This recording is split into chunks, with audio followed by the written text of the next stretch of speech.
दोस्तों सबसे पहले हम आपको कहना चाहेंगे, आश्रम में फीमेल कैरेक्टर में आपको कई सारी लड़कियां देखने को मिली होंगी, जिनमें आपको जो सबसे ज़्यादा मुख्य है उसका नाम त्रिद्धा चौधरी है और एक पम्मी यादव है, उनका भी नाम लिया जाता है। पुलिस वाले के किरदार में भी और लोग पर्सन है, फिलहाल हमें उनका नाम नहीं मालूम, लेकिन कुछ पर्सन का नाम हम आपको बताते चलेंगे।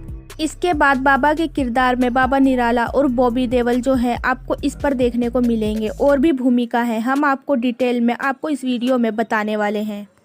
अगर स्टोरी की बात करें तो स्टोरी कुछ इस प्रकार की है। यहाँ पर जो सीधी सादी महिला है, उसके हस्बैंड बाबा के चक्कर में फंसकर उस महिला से गलत कार्य करवाते हैं। कुछ ऐसा ही यहाँ इस आश्रम वेब सीरीज में आपको देखने को मिलेगा। इसका दूसरा पार्ट भी 11 तारीख को रिलीज कर दिया जाएगा, आप जल्द ही इसे देख सकते हैं। फिलहाल उसकी बात हम नहीं करते हैं, यहाँ पर इसके बाद क्या क्या होता है वो हम आपको बता देते हैं। ये जो बाबा होते हैं उनका दिमाग काफ़ी तेज चलता है। उनका दिमाग इतना तेज चलता है कि वो किसी को भी अपने जाल में फंसा लेते हैं, चाहे वो नेता हो या पॉलिटिशियन हो या एक्टर या फिर कोई भी, वो सबको अपने जाल में फंसा लेते हैं। इन्हीं के चक्कर में फंसी त्रिद्धा चौधरी की भी कुछ इसी प्रकार की स्टोरी है। त्रिद्धा चौधरी के जो हस्बैंड होते हैं उनका बाबा के ऊपर पूर्ण विश्वास होता है, वो बाबा को बहुत ज़्यादा मानते हैं, वो बाबा को गॉड से बढ़कर मानते हैं। बाबा उन्हें जो कहते हैं वो उसे मान लेते हैं। एक बार बाबा जी के सामने ये अपनी पत्नी उर्फ त्रिद्धा चौधरी को लेकर आते हैं तो वो बाबा को बहुत पसंद आ जाती है। उसके बाद बाबा ने फैसला किया कि वो उसके साथ रात बिताएंगे। ऐसी कुछ बातें हुई तो अब उसके बारे में हम आपको बताते हैं कि क्या हुआ। फिर कुछ रोमांटिक सीन वायरल हुए थे। फिर बाबा ने उसके हस्बैंड को एक बात बताकर कि तुम्हारी तबीयत खराब है और तुम्हें अस्पताल में एडमिट करवाना है, तुम्हारी हालत बहुत ही जल्द खराब होने वाली है, ऐसा कुछ बताकर उसे हॉस्पिटल में एडमिट करवा देता है। उसके बाद उसका लिंग हटवा दिया जाता है। ऐसा ही कुछ होता है इस सीरीज में। उसके बाद उनकी जो वाइफ थी उसको आश्रम में बुलाया और उसे नशीला पदार्थ देकर उनके साथ गलत काम किया। तो ऐसी ही स्टोरी थी त्रिद्धा चौधरी की। त्रिद्धा चौधरी ने इसका किसी भी तरीके से विरोध नहीं किया था। इस सीरीज में त्रिद्धा चौधरी को भी काफ़ी इंटरेस्ट आया था। रिव्यू के दौरान त्रिद्धा चौधरी ने ये बात खुद कही थी।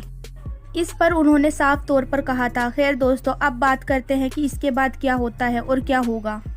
कि एक जो लड़की होती है वो सोचती है कि मैं भी रेसलिंग सीखूं। वो रेसलिंग सीख ही रही होती है, लेकिन उसका संपर्क कहीं से बाबा के साथ हो जाता है। जब वो लड़की बाबा के सामने आती है तो वो भी बाबा को पसंद आ जाती है। जब वो लड़की बाबा को पसंद आ जाती है तो बाबा उसके साथ भी वही करना चाहता था जो उसने त्रिद्धा चौधरी के साथ किया था। अब बाबा सोचते हैं कि उस लड़की को कैसे लाया जाए। वो लड़की जहाँ पर रेसलिंग की ट्रेनिंग कर रही होती है, बाबा वहीं चले जाते हैं। बाबा इतने फेमस होते हैं कि उन्हें हर कोई जानता है और अपने रेसलिंग में आने की अनुमति दे देते हैं और उसके साथ खेलने की भी।